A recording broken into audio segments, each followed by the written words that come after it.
ایک مسئلہ بیان کیا جاتا ہے کہ قیام کی حالت میں پاؤں کے درمیان 4 انگلی کا فاصلہ رکھا جائے، تو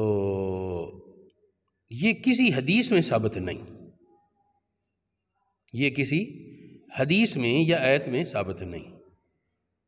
کسی صحابی کا قول نہیں،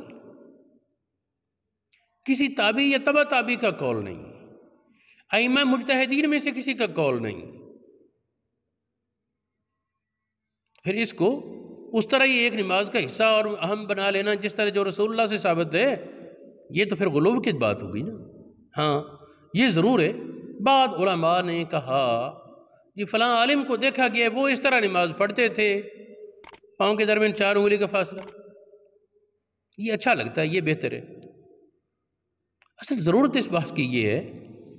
ایک تو یہ کہ بعض لوگ، سارے لوگ برابر جسامت کے تو نہیں ہوتے،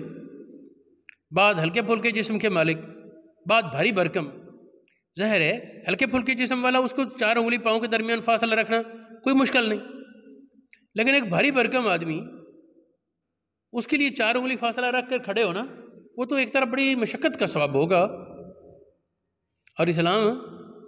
یا تو یہ ہے نا کہ رسول اللہ سے ثابت، پھر تو سارا انکوں پر جان بھی جاتی ہے تو جائے، لیکن جو ایسا مسئلہ جو نہ رسول اللہ سے ثابت ہے، نہ صحابہ، نہ تابعین، تبع تابعین، ائمہ کسی سے ثابت نہیں، بعد والے علماء کی ایک تخریج ہے، پسند ہے بعض حضرات کی، تو واللہ عالم بالصواب۔ میں بہرحال یہ سمجھتا ہوں کہ حالت طبی میں آسانی کے ساتھ جس طرح کھڑا ہو سکے، ہاں بلا وجہ پاؤں نہ پھیلائے، لیکن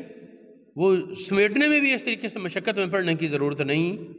بلکہ آسانی سے جس طرح کھڑا ہو سکے اس کو ترجیح۔